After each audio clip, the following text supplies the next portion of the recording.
What's up, everybody? Welcome again to This Week in Gaming with a Slightly Salted Squad. Thanks for joining us today, July 3rd, right before 4th of July, so pardon any fireworks you might hear, for episode 33, where we're going to be talking about Game Critics Awards, Cyberpunk 2077 Confusion, and One Punch Man, along with a whole lot more. We appreciate you watching or listening, whether it be live on twitch.tv/Slightly Salted Squad or later on YouTube or your favorite podcast network. If you haven't yet, please check us out on Twitter and Instagram for any news and updates. If you actually want to support us besides Twitch, click those follow and subscribe buttons and check us out on patreon.com/Slightly Salted Squad. Most importantly, if you actually want to play with us, for example, Destiny 2 later tonight, make sure you check out our official Discord, which you can link to from twitch.tv/Slightly Salted Squad. And that's enough of that. As always, I'm John at Force Inept. I'm Mike at Sregge. I'm Deion at Underdog. Hell yeah. And anything to cover before we get into the news? Preface the fireworks. So I think very soon my neighborhood's about to literally blow up. So mine too. I can already hear them out there. Yeah, I had some popping off right as you started. So fair warning, it might be a noisy news session tonight. Okay, well, let's get into the news.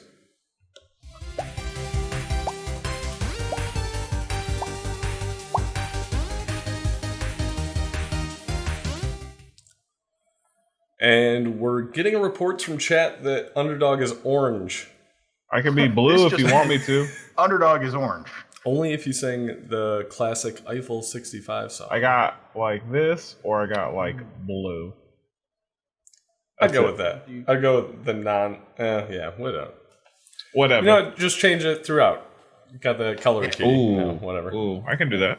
Ninja color keyed out his hair and all that stuff, so you can be hip. That's a like weird that. thing to do. Kind of cool though. Not gonna lie, when he did it, I was like, I could make my hair RGB. Hell yes. Okay. All right. No, that's too far. That's too far. Okay. Too much. Too much tuna. Okay. It's gonna be a weird one tonight. But let's get started with our 2019 Game Critics Award winners from E3. Hot off the press like a week ago. Best of Show. Final Fantasy VII Remake. Hell yeah. Best Original Game, The Outer Worlds. Not gonna lie, I was kind of surprised by that, considering they were at the 2018 E3 as well. Mm-hmm. Best Console Game, Final Fantasy VII Remake. Goes kind of hand in hand there. Best VR AR Game, Phantom Covert Ops. Never even heard about that one. I don't even remember that one. And I'm really upset that... now I'm going to blank on the name of it. Pistol Whip. Pistol Whip didn't win because Pistol Whip should have won that category, hands down. Best PC game. Kind of feels. Oh, what? I was just saying I agree with you. That's all. Oh, okay, cool. Best PC game, Doom Eternal. So, yeah, getting more excited about that game actually.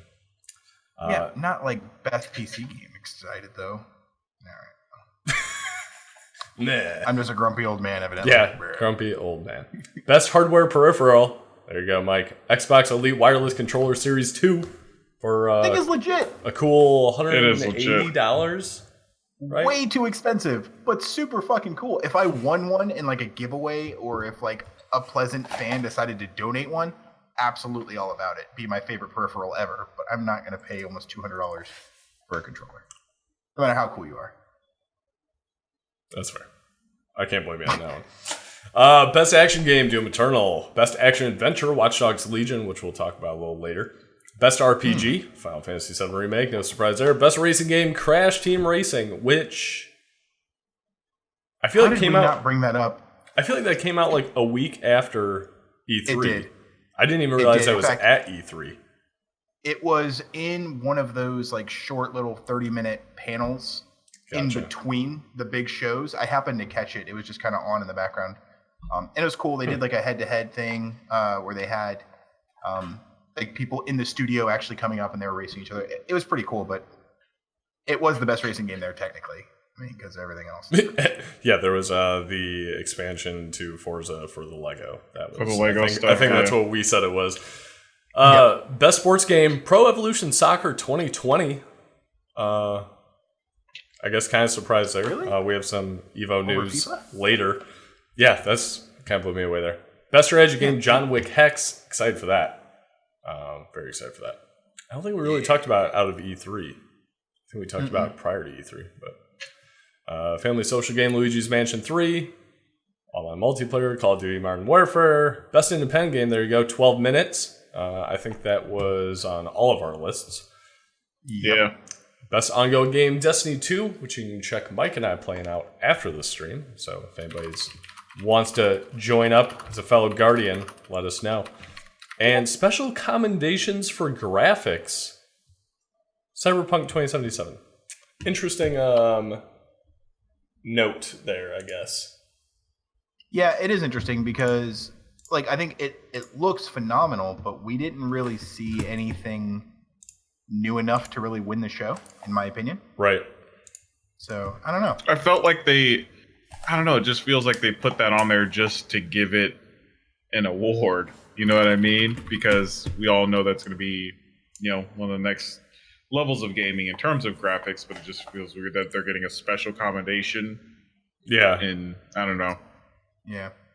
I mean, yeah, it looks great, but it just seems odd. Like Final Fantasy VII had amazing graphics, and it did. Yeah, it absolutely did.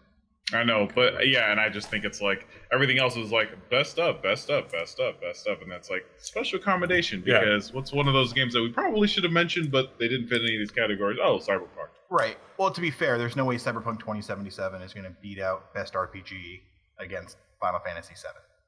There's no way. So, like... yeah, it'll be interesting.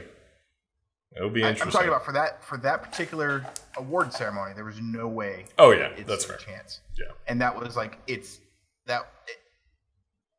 2077 deserved the recognition. But yeah, you can't compete against Final Fantasy VII. So... Speaking of Final Fantasy VII, great transition, Mike. You can catch the Final Fantasy VII remake on Amazon for $41.99 if you use a coupon. So we're not 100% sure if you pre-ordered or not, if it will, get your Amazon best price for that, because there is a coupon involved, which on Amazon just has you clicking a little box. So shout out to Wario64 for bringing that deal. So if you haven't pre-ordered, or if you already pre-ordered, maybe think about canceling that and repurchase it while you still can.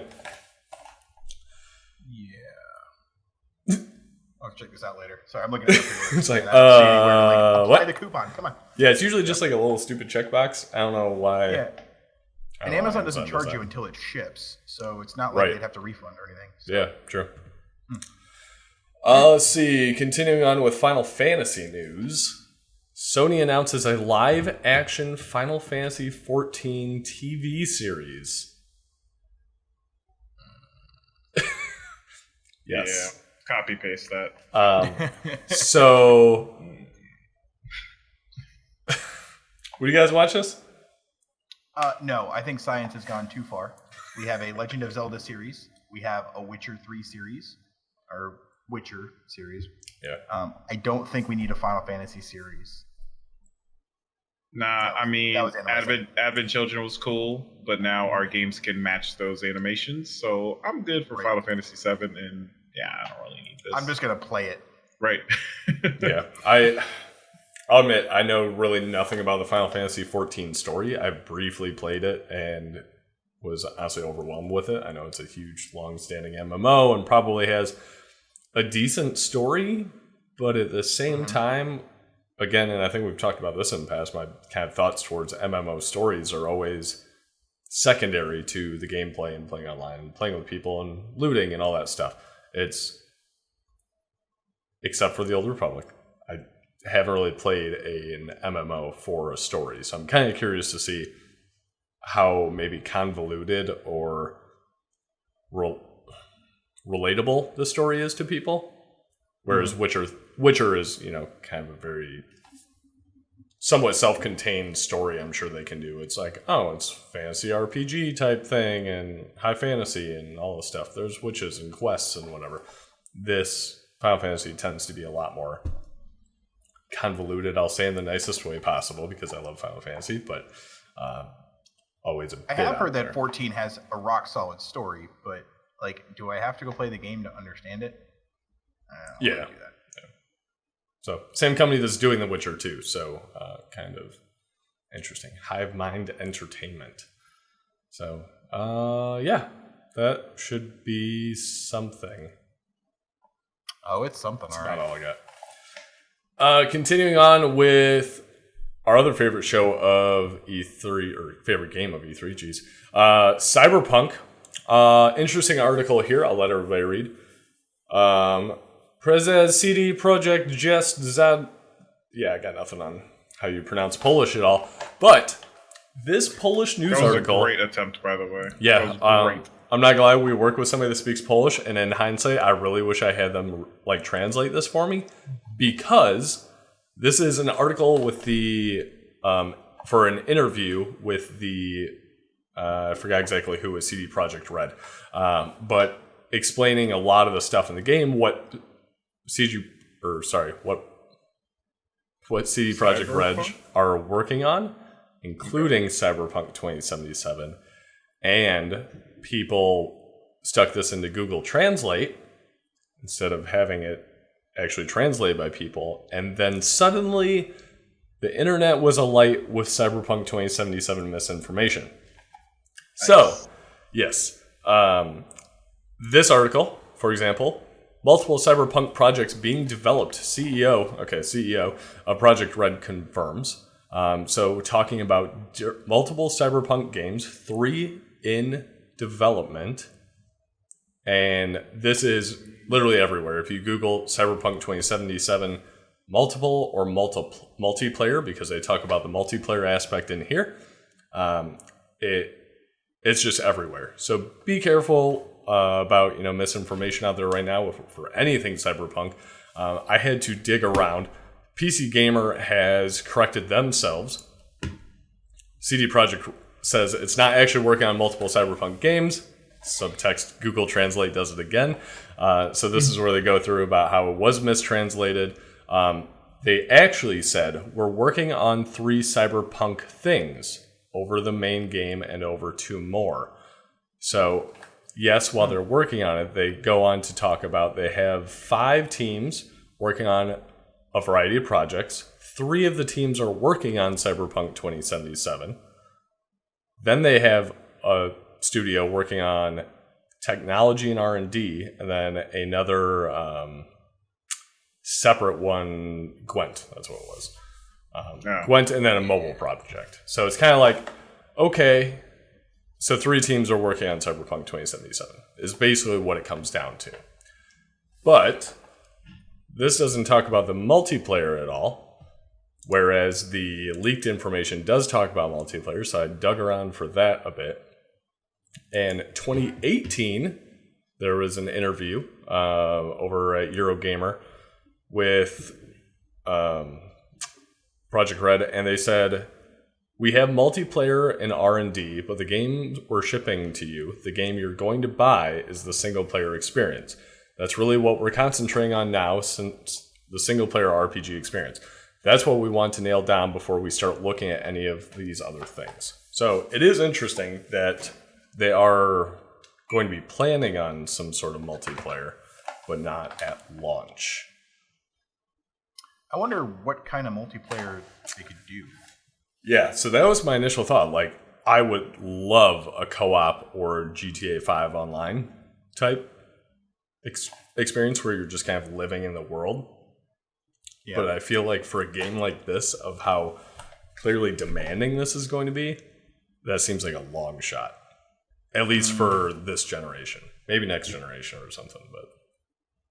Maybe. Yeah, it does seem... I don't know that I want to play this online. I would not want to play Witcher 3 online. I want to have my adventure and tell my story and create my character and live in that world and just enjoy it. People are toxic online. Why the hell would you want that? So, what about GTA? Did you ever play GTA 5 online? I did, but it's just different, right? Like, I don't play GTA for the story. I play GTA to rob people and ride around on motorcycles and try to do flips and park cars, not to experience the world. The story, though, in GTA 5, right? Or no? I played through about 30% of it. Oh, interesting. Yeah, okay. Interesting.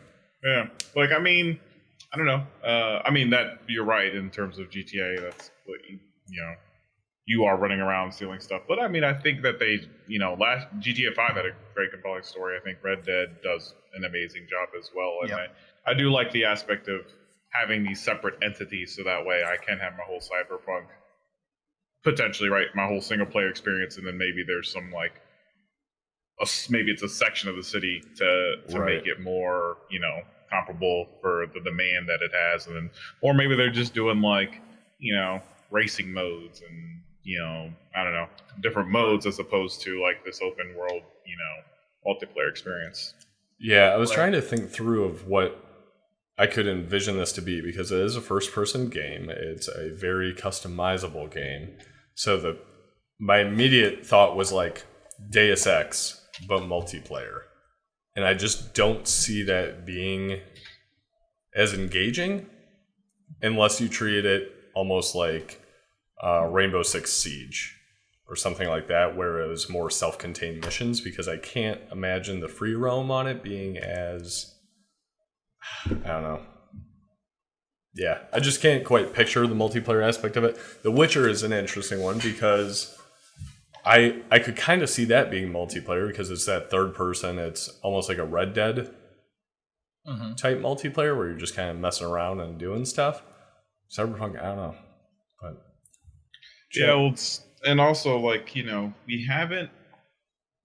Haven't looked up. I looked up a good amount of their games, but I'm trying to see if there's anything where multiplayer, like where they've done that's it. a good point.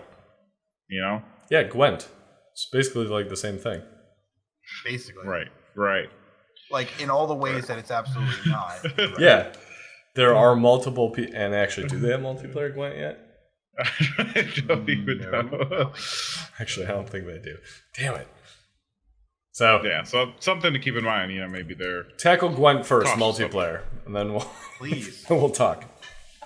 But yeah, interesting news. So again, be warned, Cyberpunk 2077 news. Anything that came out of that article the past week, even stuff still coming out today, I was looking at, because I was like, okay, Cyberpunk 2077 news before it, see if anything else came up. Still these articles about multiple projects and all that stuff. So fair warning. You've been warned. Come on, guys. Be better. Everybody. Do your research. Research your articles. Right. Don't believe everything you read on the internet. Unless we tell you. Then it's probably totally real. 100%. Definitely. Trust that we thought about researching it.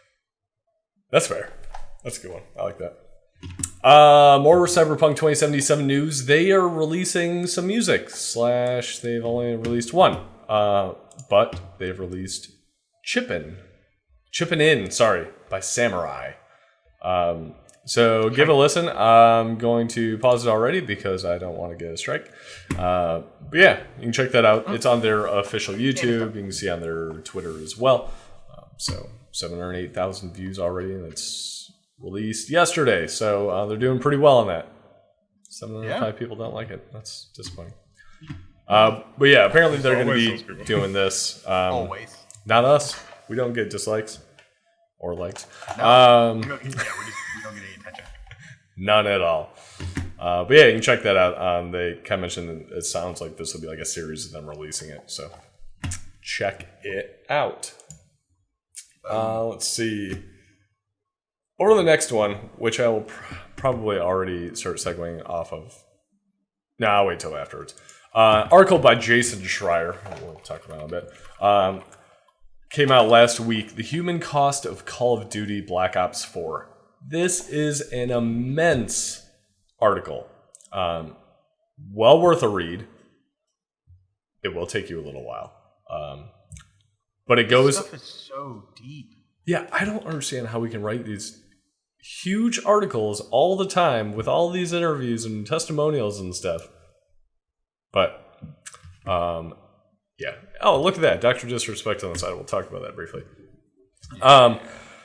Yeah. So, a lot of stuff with Black Ops 4 has been coming out about how the lives of Treyarch have not been, I will say, even, depending on what team you're at. So, especially QA testers and contractors, usually the ones getting paid kind of the least and doing kind of the grunt work. I think they were saying $13 an hour for QA testers.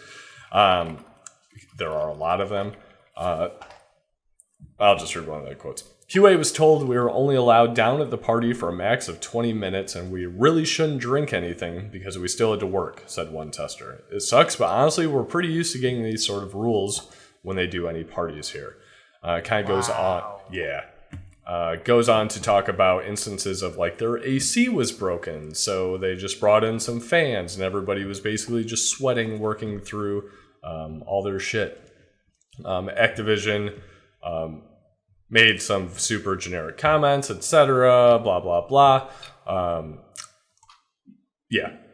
Basically, contractors, QA testers, they're not getting any like bonuses or anything like that. So when Activision and Treyarch people got these huge bonuses, people would be driving in these brand new Teslas, shout out Mike, and other things while they have all the beaters. They were asked to park further away from people. It just sounds super toxic. Panic attacks, burnout, disassociation. You feel like your boundaries are being violated. You lose all passion for what you're doing and forget why you were doing it in the first place. It's a nightmare. Scrolling That's really up. Disheartening. Yeah. Sorry, real quick. Scrolling down all the way. After publishing the article, Treyarch responded with an email to the staff, which Kotaku naturally got. Basically, hey, we're taking note of this. We think everybody and the well-being is treated seriously. Vision of the future. Teams are different.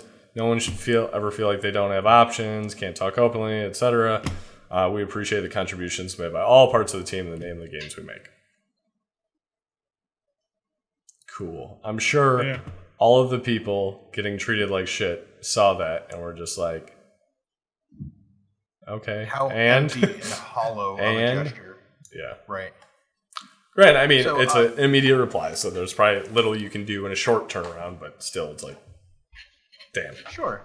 I just think, software development is something that I'm very passionate about, specifically in the gaming industry. I think making games is an art. It's a way to tell stories. It's a way to entertain. It's a way to make memories. It's a big deal, and it's something that's very close to me and very important to me.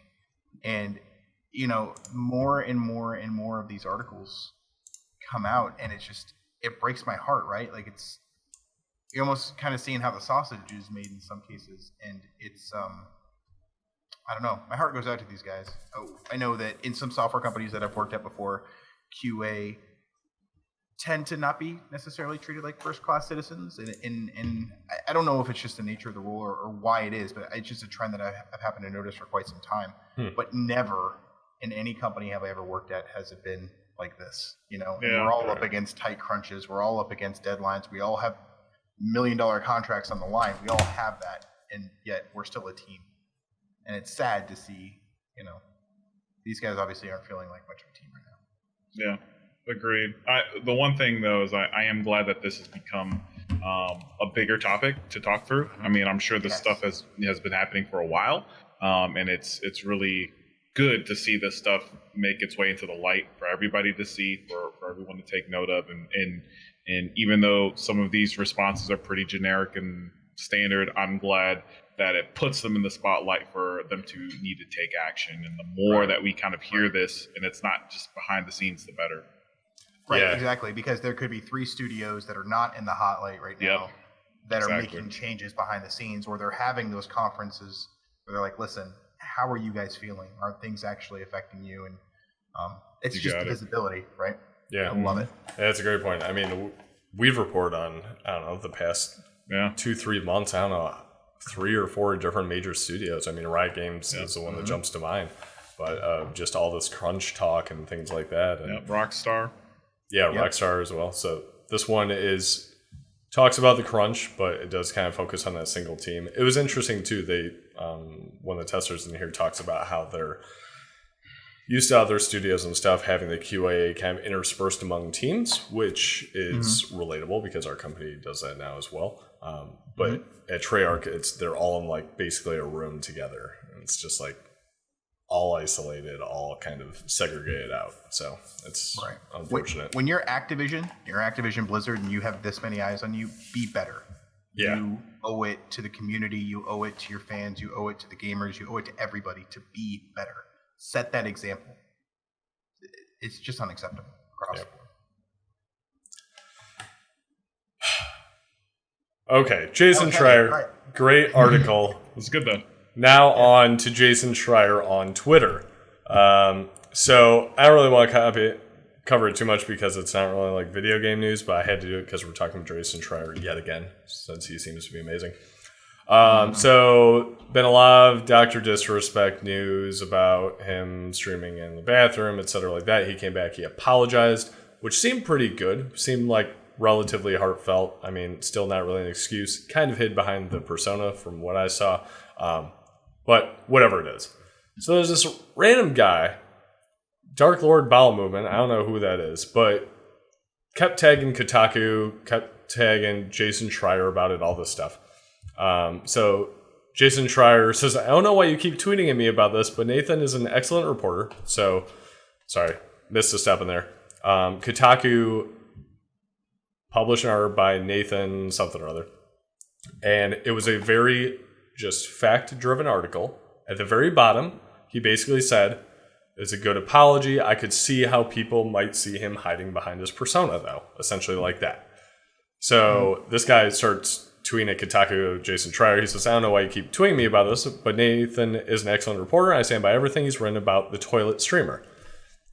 Initially, I heard that and I was like, oh, wow, that's kind of a dig. But, like, no, that's legitimate. He streamed in the toilet, so it's an accurate statement. It's like a dig, but it's a factual dig, you know, like right. Dr. Disrespect, who obviously has like 1 million followers or something like that. I wouldn't worry too much, Neil. No one in the community knows these guys. Kotaku's growth is spiraling down faster than Schreier's hairline. So legit, just it's one thing to address Kotaku. It is an organization. Right. Then making a personal attack, bullying on Jason Schreier. And there's a lot more after this rebuttal, but this is the one I had to highlight because Jason seems to be an amazing writer, researcher, and jokester. LOL, good one, but that's not actually me losing hair. It's the Jason Schreier brand. Got him. Oh, this guy says weak comeback. He must not understand what happened at all. Oh my god. Okay. I'm not going to read those. But yeah. So shout out to you, Jason Schreier. Stand up against Dr. Disrespect. Clearly, he is just a douchebag that's losing all sense of reality. I wouldn't, if I was him, like Dr. Disrespect, I wouldn't be like, I just made my little apology or whatever. Why would I start looking for tweets to reply to? Literally. You should just be saying your apology and just be quiet. That's it. Yeah, it was like hours later. Like, dude, you clearly did not learn anything from this scenario, and the apology clearly wasn't much if you're already just on this shit. I also have this irk about the apology of him, like, being his real self, like, apologizing about the persona. It made it sound like it's like, I'm apologizing on behalf of Mike for Mike doing something. It's like, no, you should say that, like, you're sorry for what you did. And, like, it just felt weird. It felt like, you know, it's the persona. It wasn't me. I got that vibe.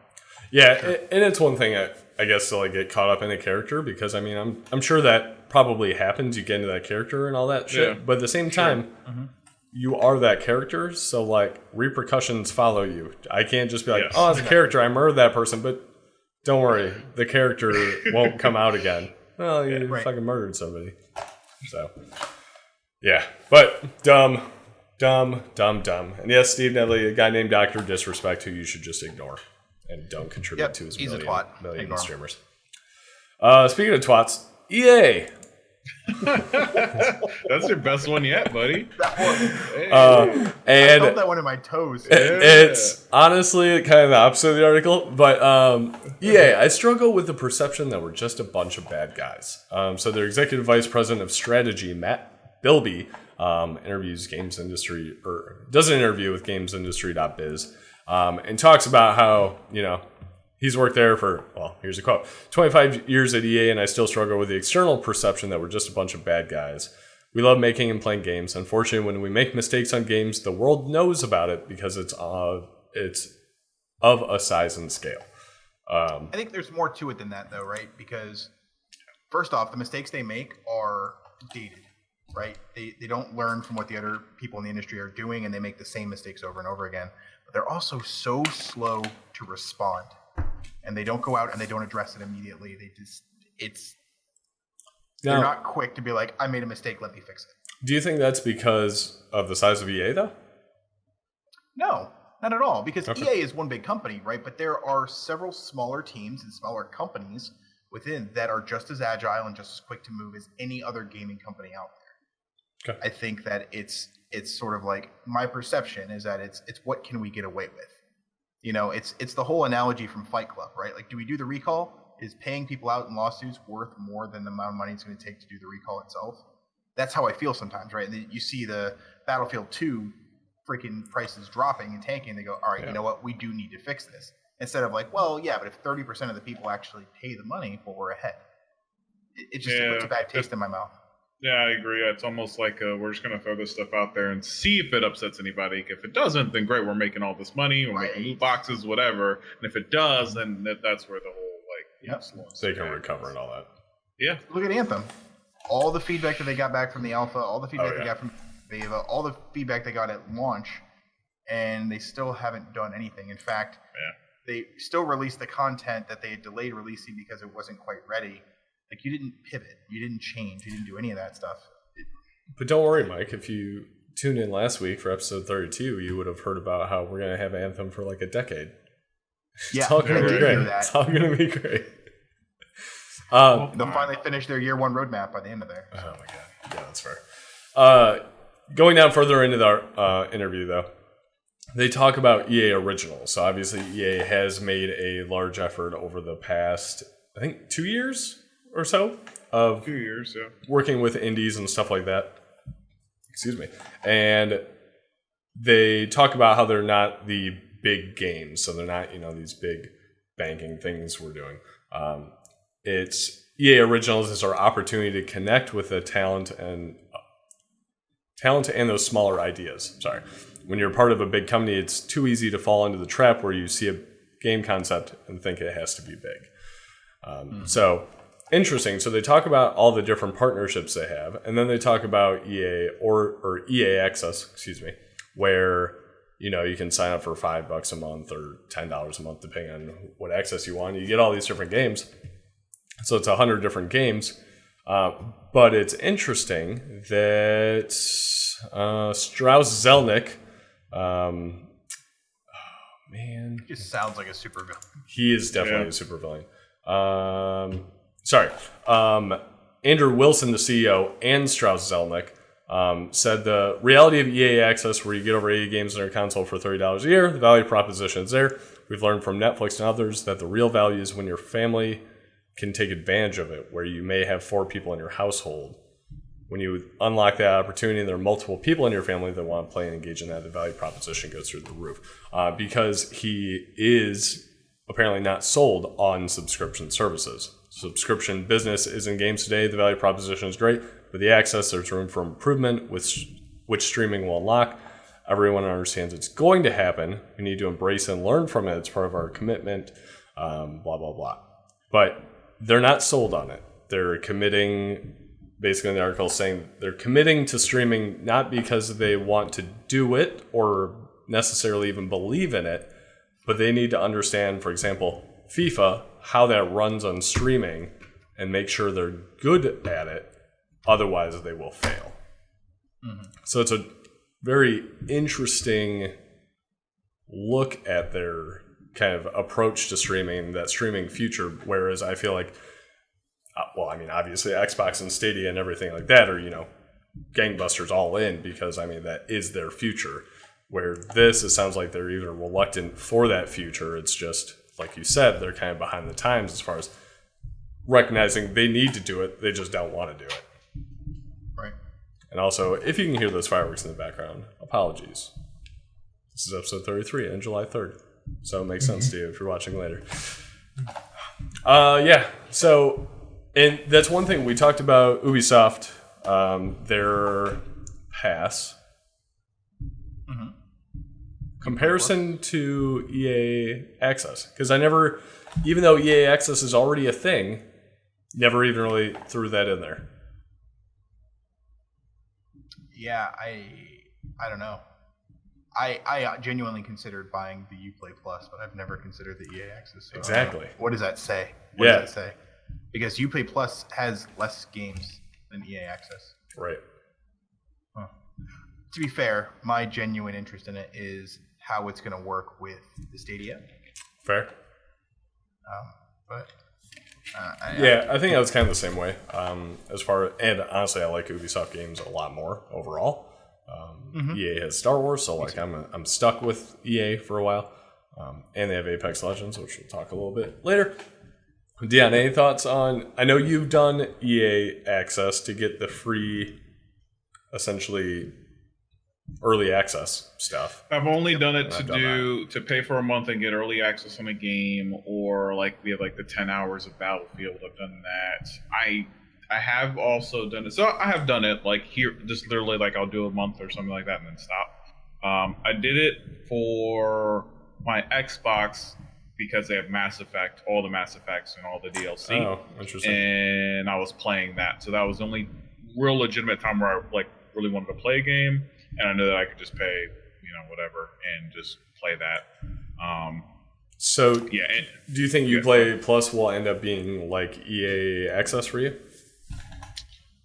Yes. I don't know. I'm still on this kick where right now everything is going subscription, right? I mean, not just games, but Clients. TV, everything. Yeah, right.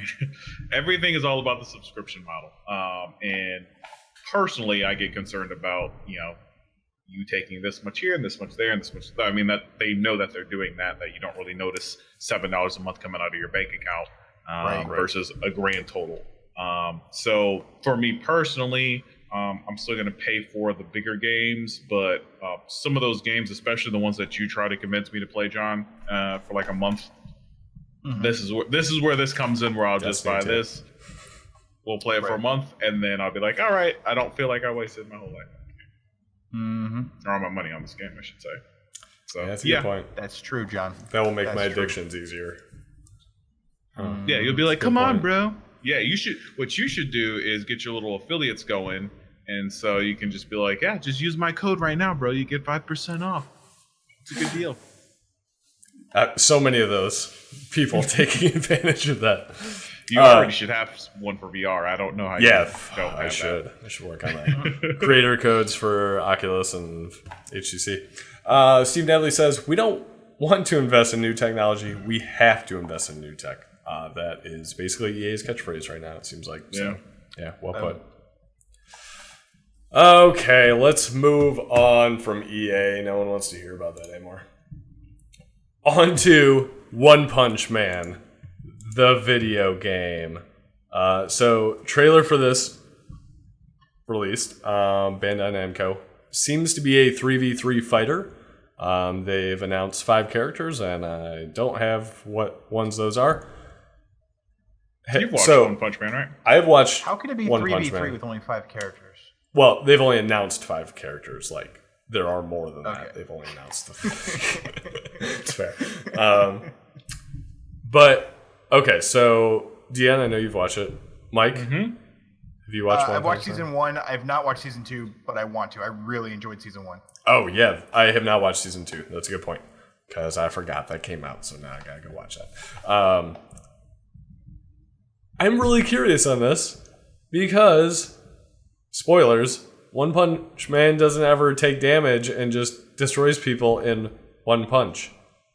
Right. But even in the trailer, you see him doing like that Fist of Fury where it's like 1 billion punches. I feel like you just made One Punch Man into Billion Punch Man. That's stupid. Yeah, it just seems weird that you could have a fighting game with literally the satirical anime about a hero that can just not take damage and destroy everybody in one punch. Yeah. I want to see one of those like side-scrolling back alley Street Fighter type games where you're playing as One Punch Man and he just walks around like one punching bad guys and they all just fucking explode and die and whatever. And you just kind of go through. Yeah, I'd play that. Single punch. Yeah, I'd be down with that. Oversaturation. It says I don't know how this is going to work with Saitama versus everyone else. Yeah, it would just be him I hope versus he has everything. like a special move where he's just like, boop, and just like wrecks it. If you can't pick him as a special character and one punch kill somebody, then the game's a waste. I mean, I imagine he's just a normal character based on the trailer. That's stupid. That's like putting Goku against Krillin. That's not a match. That should never happen. Yeah, totally. It's not a... It's the same thing. Stop. It's the same thing. I don't know. Goku can destroy a planet just by powering up. He doesn't even He barely. Yeah, to be fair though, and I know a little bit about Dragon Ball Z, that would take like 40 episodes. The timer would run out. I mean, he'd lose. He used to. He got stronger. He can do it now. He can do it now quicker. like 10 episodes? 6. Let's see. Steve Nelly says like the combos are to convince him to fight, building up to a one punch. It's actually a pretty cool idea. Or maybe it's a parody of a fighting game. So that's a great point. I hope it's funny. It needs to be that. It is funny. Yeah. It needs to have that like humor. If you pit any two characters against them, it's a genuine fighting game. I heard that whistle. But if you happen to just play One Punch Man, then you just win at one punch. Yeah, I remember watching the first episode after being kind of talked into watching it, and just the ball chin dude, and I was like, what is this show I agreed to watch? Yeah. Ended up liking it once I got past like the first episode, but oh man, it is so good. It's such a good show. If you guys have not watched One Punch Man, check it out. It's hilarious. It is pretty good. I'll give you that. Still need to watch season 2. And wow, it's 9:42. I'm going to kind of run through these next ones. No transition. Google Stadia. Phil Harrison, vice president at Google, which is kind of weird. Just vice president. Doesn't have like a division or anything. Weird. Just Google. Vice president of Google and general manager of Google. Basically says ISPs need to solve the data cap problem. They don't for Google Stadia. So absolutely. He says the ISPs have a strong history of staying ahead of consumer trend, and if you look at the history of data caps in those small number of markets, and it's actually a relatively small number of markets that have data caps, the trend over time, when music streaming and download became popular, especially in the early days when it was not necessarily legitimate, data caps moved up. When the evolution of TV and film streaming, data caps moved up, and we expect that will continue to be the case. It should be. And it absolutely should be. And I agree. I think it is. It's just going to be, I think, that rough transition for those people with data caps. Like, I was talking to somebody at work that has a data cap on their new provider they went to. It's fast internet. They have a data cap. They're not going to have any problems with it. But that would be a limiting factor for me. For, well, honestly, the 4K Netflix I have or Stadia. So it is interesting. And I know Canada has really bad data caps. I think Australia has bad data caps. So it's unfortunate. It's going to suck for, even if it's a minority of people, it's still going to be a decent number of people, I feel like, until that transition happens. Yeah, I think that what's going to end up happening is that the one or two services that don't have data caps are going to end up sucking up all of the business. And it's going to force these other companies to having to react. Unless you're like where I live now, where you have one option, and that's the only one you can have no matter what, because nobody else will service your house, which is awful. Now, imagine you don't have a data cap. I don't. Okay. I don't. I assumed as much for various reasons. I've used more than a terabyte of data in a single month without a problem. Oh, now I'm curious if I've ever hit a terabyte. I know I've been very close, but yeah. I always check my Google Wi-Fi every once in a while just because it's entertaining to look at and be like, oh, wow, I must have downloaded a lot that day. But, yeah. It was all games. It was all like updates. Yes. BattleNet updates. Basically, I install games, don't like them, uninstall them, and reinstall them because then I change my mind. 100 gigs at a time. Mm-hmm. That's why. Definitely why. That's fine too. Deion, do you have data caps or ever had experience with that? Maybe a long time ago, but yeah. No.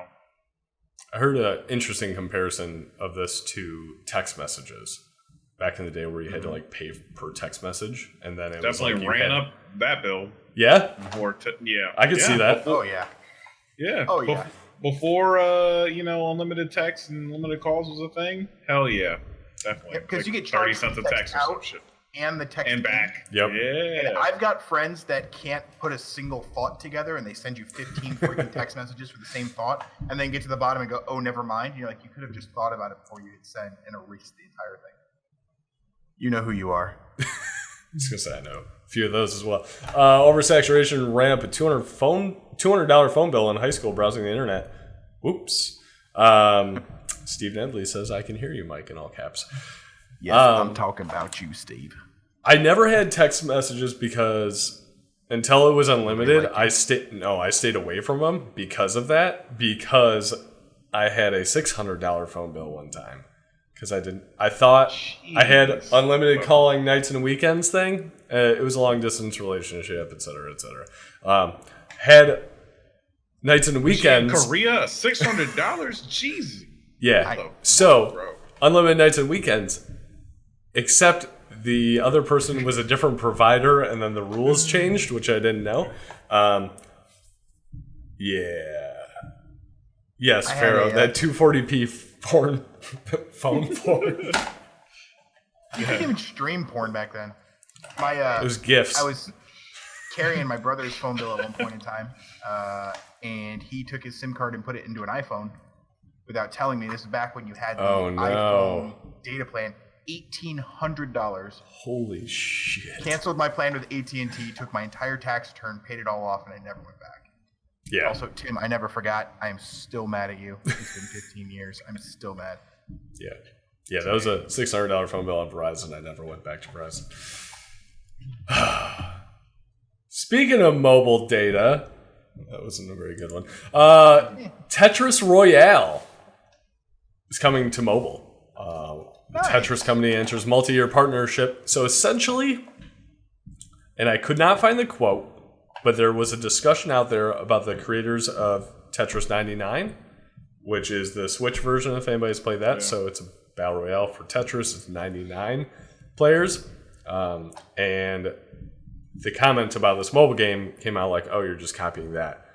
Allegedly, this has been in like development and production and talks for a lot longer than Tetris 99 was. And then there was a little snide remark about, plus our market's like 100 times the size of the Switch market. So what's the big deal? And plus you get one more person. This is a 100-person battle royale, not just 99. So there you go. Fair Games, back in the days of free 56K like Alta Vista, is connecting to an international number, and my dad had to pay an $1,800 phone bill that I later had to pay him back in life. Ouch. Ouch. That's rough. Damn. Did either of you guys play the Tetris 99? Yeah, yes. It's a blast. Okay.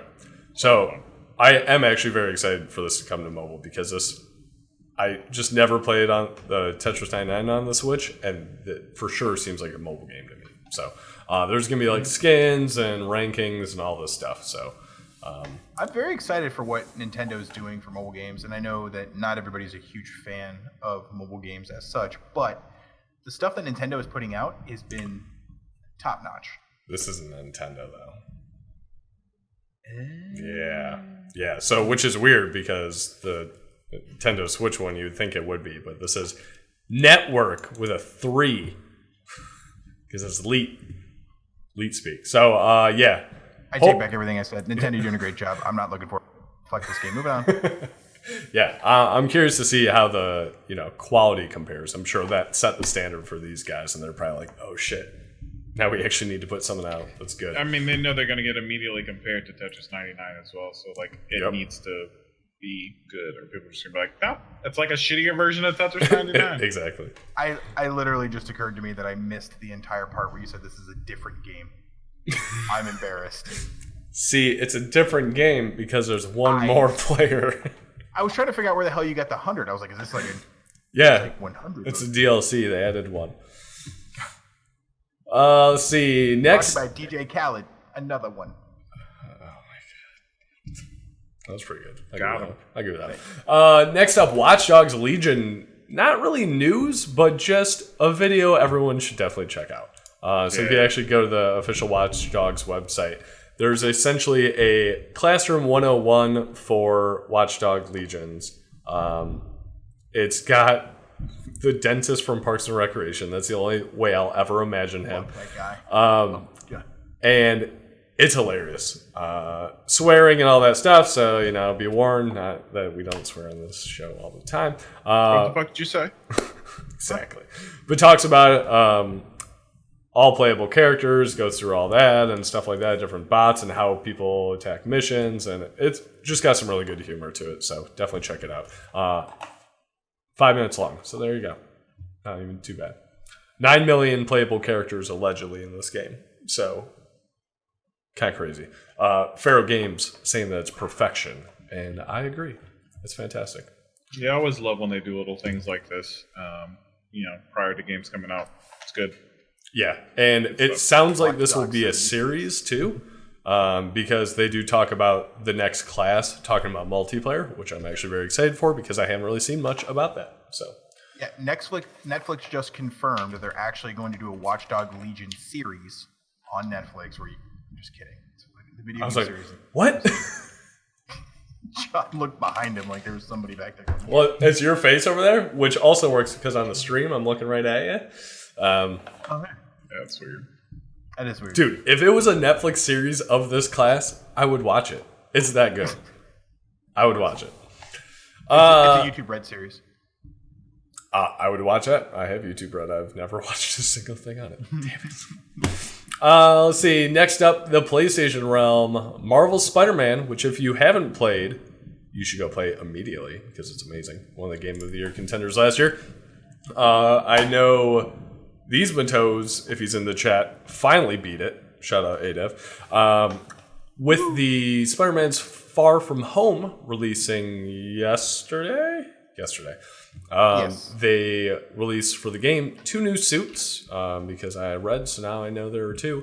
The upgrade suit, which you can see here, and then a stealth suit. So check it out. Hell yeah. Free DLC. Go download them. Take all the cool pictures. Post them. Tweet them, etc. Yeah. Along with that news, more PlayStation news. PlayStation Plus. Last week, we reported that, and I know everybody was excited about it, Evo Soccer, or PES, Pro Evolution Soccer 2019, whatever it is, was going to be there. We all made fun of it, because who the F cares? Also, why would they advertise a stealth suit and just post a city backdrop? It's pretty good. Oh my, damn it. They're not John Cena. If they had a John Cena suit, that's what they should do, just the backdrop. Anyways, PlayStation Plus July games have been changed. So, I'm sorry guys, Pro Evolution Soccer 2019 is not on the list anymore, but Detroit Become Human is, which if you've not played, please play, and please don't be these Matos and let the child die. Oh my god. Oh my gosh. How? The game is about robots breaking protocol and doing things that robots are not supposed to do. It's the evolution of robots. If your protocol tells you to stand there while a little girl is being It's because These Matos is a legitimate robot. He is a robot. Move and save the child. Not wrong. Or throw the fucking game away because you no longer deserve to play it. He's like, yeah, the game was like 6 hours long. I'm like, yeah, Just one of the main characters in the game, not even there at all for his playthrough, which is an awesome feature. Like, yes. When he told all of us that, we were all just blown away. Like, how? How is that even a thing? That's like a main integral portion of the game. Nope, didn't play any of that. Oh, okay. But the game, it said don't move, so I didn't. You listened. And it takes a while. It takes like 5 minutes or something for her to actually die. Yeah. So he just sat there. Stood there. What do I do with awkwardly. my hands? And then, side note, they just kind of randomly added Heavy Rain as well. So this previously was a PlayStation Plus game in sometime 2018. It was right when Detroit Become Human dropped. They released this and the okay, so it's like June or July. Something like that. Somewhere around Yeah. But yeah, Beyond Two Souls, I think, is the other one. They released them both at the double package. cool. Okay. So yeah, Heavy Rain, Detroit Become Human, and then what was the racing game? Horizon Chase Turbo, which did not look very good. So I didn't pick that one up. I'm gonna go do that now. yeah. Let's see. Continuing on. Oh, some Nintendo Pharaoh Game news. says, "Hell yes" to the young girl dying. Pharaoh, you're sick. Nintendo news. My friend Pedro sold over 250,000 copies in its It's a good first game, week. dude. 250,000 for this little Devolver Digital game, which I fun. love Devolver Digital. And agreed, it is very fun. So you guys can check out the VODs on twitch.tv/slightly salted squad for Underdog playing my friend Pedro. Are you doing that Saturday? Yeah, and I'm pretty close to beating it. Okay. I'm guessing. So yeah, tune in. I might beat it on Saturday. We'll see. Cool. Saturday, what time ish? Whatever the schedule says below, which is Look below. 10 a.m. 10 a.m. 10 a.m. There we go. Catch me on Saturday mornings like the cartoons, boys. Yeah, hell yeah. Playing some. Because he's a joke. That's what I'm it sorry, I didn't mean that. should be. That was loud. Underdog Terrible. cartoons. Thank you. There's no need to fear. Underdog is here. Please don't trademark me. And banned. Continuing on, not really news at all, but just something I saw actually right before the stream and want to check out. So Super Mario Maker 2 came out last week. I've been having a lot of fun playing the main story because it's basically, there's a quote-unquote story, but it's just 100 different levels that, pro creators have made for the game, and they range in difficulty. Some are super infuriating. For example, a level where you cannot leave the ground. Period. You can't jump. You have to have enemies essentially lift you off of things and stuff like that and avoid traps. It's infuriating, but a lot of fun. Over at Kotaku, there is this little image that I haven't actually downloaded yet, but that Goomba had a family. Sometimes the monster is you, and then puts the creator code there. So I'm very excited to try this one. I'm not going to lie. So I will be checking that out. Just on that alone, like the creative alone, that's yeah. pretty awesome. That's why I saw this. You got to give him credit. And I was for that. like, I'm in. Mm-hmm. So watching some streamers just rage at this game, and I can't wait to play it as a squad mode at some point. So Sunday? probably Sunday. If you guys are good with that. So I kind of feel like Sunday's a good time to do it. I feel like that's probably a good thing. And maybe we can play this Goomba. That Goomba had a family. We'll see how that works in multiplayer. Multiplayer's a little weird, I've read, so I do need to figure that out a little bit. So for split screen, you have to kind of download and go off to a separate area to do it. Otherwise, network and online play is, I guess, a lot easier. But you can do same screen. So we'll figure it out. We'll just go to 1997 mode, bro. 2 deaths and you pass it. That's the rule. I'm good with that too, actually. So all good.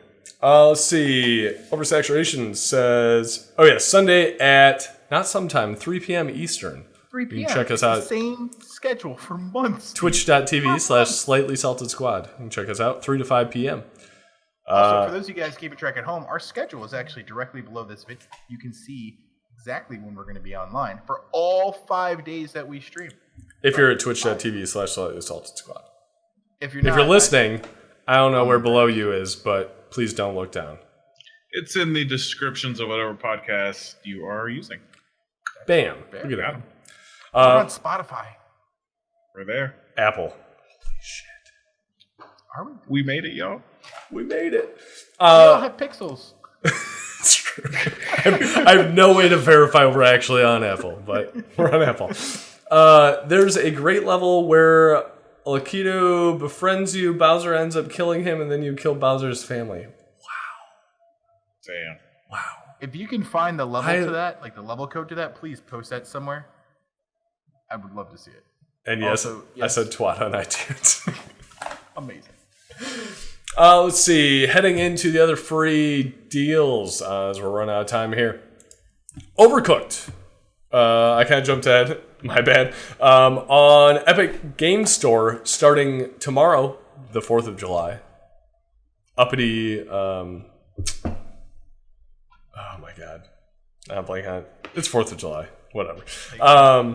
Overcooked, July 4th through July 11th. And then last day of June, which has been the current one, has been available since last week through tomorrow, July 4th. So if you're watching this later, sorry, it's over. You should have watched episode 32, and then you would have had a week's notice. Got him. Watch it live. Oh, and the joke I was trying to make, as it just clicked for me, Uppity Colonist Day, as they call it in the UK. Let's see. And yes, Overcooked is awesome. I got it on a real gaming platform. That's fair. I think we played it on Switch for our squad mode. So you can check that out, youtube.com/ I don't know the URL because it's not a short one. Just search Salted Squad Overcooked. There you go. It will pop up. Click the link below. Please follow us on YouTube. Or search Slightly Salted Squad just on YouTube because no one else has that name, I guarantee it. Yeah, and if you could get everybody just hit that little bell and subscribe on YouTube, that'd be great so we can actually get a short URL so we can say /Slightly Salted Squad. Can't say it yet. We're getting there. Next up, Steam Summer Sale is still going on, so make sure you check that out. That's going through July 9th. That's next Tuesday, right before episode 34 of This Week in Gaming. So, last warning, unless we talk about it in squad mode. Yes, it's a phishing link, but don't worry about it. Just click it anyways. And final deal of the week, Twitch Prime. So, I'm not sure if you guys have heard, or Nightbot has been spamming it in chat, but if you have Amazon Prime, that means you have Twitch Prime. That means you link those accounts, you get Twitch Prime for free. It gets you free games, it gets you free DLCs, free extras. For example, Apex Legend, Watson, and L-Star skins for free. Just go ahead, claim them. Other things you get, month of Crunchyroll, other free games. You get Prime Video. A year of Nintendo Switch Online. Yes, and I think additional months or something. I don't know. It's confusing how they did the Nintendo Switch thing. But yes, Nintendo Switch Online. So that's like $20 right there. Well worth it. Also, you get a free sub to your favorite Twitch channel, which hopefully is us. If it's not, just give us a sub anyways. Otherwise, if you don't, give it to somebody in the community. Oh, and speaking of that, look, prime example here. Underdog 2077, as you can see, subscribed with Twitch Prime. I used my Twitch Prime there. That was so simple. For 8 months. 8 months. How many clicks was that? Was it just the one click? One click. Prime examples rolling in. Steve Nedley in there too. Man, just prime examples. Steve Nedley. It's amazing. But yes, we appreciate it very much. So thank you. But truly, if you don't want to give it to us because you hate us or something like that, or you support us with a normal subscription, like very few of you do, but thank you for that. Give it to somebody else in the community because it truly is something that just doesn't get used then. So give it to somebody. Just not to Dr. Disrespect because he's a yes, fuck him, twat. Okay, sorry. Ending that on an aggressive, we can only say aggressive it 12 note. times before iTunes bans us. What are you guys playing? So, I have been focusing very, very much on Assassin's Creed Odyssey. I did do the Walking Dead final chapter for Platinum Grind on Monday, but I'm pretty set in not playing that off the stream. I'd like to do that one all the way through the stream so you guys can follow the story. Cool. So it's been Assassin's Creed Odyssey. I've probably put like 16 hours in this week. It's been a bit, and tomorrow being a holiday, I will definitely be putting in more. Yeah, I'm the kind of person that has to go to every place and do every single thing, and I love Assassin's Creed because I get a lot of satisfaction from like I hide all completed icons, so I'll go to a map with 100 icons on it and just until you have nothing, and I love that. But I'm way over leveled for where I should be because there are like 10 different islands you can go to, and you only really need 3 of them to be the level you should move on to. But I just keep going to all the islands. So when I get a little bit further in that one, probably as I The Walking Dead, then I will begin to stream that one as we approach the platinum. Very cool. Deion? So I picked up Katana Zero and I beat it. It's a great game. I did a lot of traveling this week, which was awesome because it was like a perfect game to plan a flight or in a hotel. I highly recommend picking that one up. It's a lot of fun, a lot of old school retro, but still very modern humor, a lot of violence, a lot of graphic little text messages of cussing and all this really cool retro stuff. Nice. So definitely recommend picking that one up. It's a really cool game, and the way that they end it seems like there may be more coming. Leave it at that. Oh, cool. Nice. So cool stuff there. 10 out of 10 right now on Steam. Really cool. Nice. Yeah. I love the art style, and I love the way that you kind of like do this like rewind back in time when you fail at something. So, the game really just teaches you how to end up getting through a level. So it takes a long time to get through a level because you kind of have to be, perfect at finally going through it, but it's just repetition. But anyway, all good. And then, quick note, available $14.99 on Nintendo eShop right now. It's on sale right now for $11, 25% off on Steam. Nice. Summer sale. Pick that up. That was a lot of fun. I'm gonna play my friend Pedro this weekend, and a little Final Fantasy VII. Starting that now. Hell yeah. Just getting through the original. Picked it up on Switch, so that way, if I'm just chilling at night before bed, playing some of that. So that's it for me. Very cool. John? Let's see. Assassin's Creed. So I'm level 48 or 49. So I haven't started the DLC yet, but basically at that point, I've beat the main quote-unquote story. I've wrapped up the kind of extra story arc around that, I'll say, without giving too much. So now I believe I am ready for the DLC. The last boss was level 50, and I was rage quitting hard. But I finally beat it the other day, so it felt so good. And I really want to say what I beat, but I don't want to give spoilers away, so I won't. But Mike, I'll be there in we're going to be 4 talking. Yeah, in 4 days, we'll talk about how you're past me already and have beat the DLC. But yeah, excited to talk to you about that story. Let's see, Super Mario Maker 2. Been playing a little bit of that. Have not actually custom built any levels. I've done some of the tutorials already, but really just kind of playing through that main game right now. But excited to try some of these rage-inducing levels as well. And then Galaxy Heroes. I've been playing too much on my phone. Destiny 2 we played the other day for squad mode. We're going to be playing that tonight after the stream, so stick around if you want to watch that, or join up with us as our fire team. And Final Fantasy IX, just like a little bit this week. I really haven't played much of that, but forgot about how much I hate that card game mechanic in Final Fantasy IX. So I believe I rage quit that one because of the card game. So I'm going to just, I think, skip the card game for the rest of the playthrough. Let's see. It's fun. I love the card game. In Final Fantasy IX? Oh, sorry. Final Fantasy VIII. Yes. 8, amazing. 9, tried to be like 8, but then added some like random mechanics into it as far as like you don't actually know the power level because there's a random chance that you don't know in there. Infuriating. So, trash. Game's good. The game in the game, trash. And I think that's all I got. So, anything else, gentlemen? No, I'm ready to play some Destiny. Sounds good. So stick around, chat. Mike and I will be playing some Destiny 2 shortly here, leveling our light levels. I'm still sub 300 because I'm trash, but Mike is slightly over 300. Slightly better. And then, of course, check us out for the Backlog with Underdog Saturday morning, which is the 6th at 10 a.m. Eastern. And then Squad Mode, 3 p.m. Eastern, Sunday, July 7th.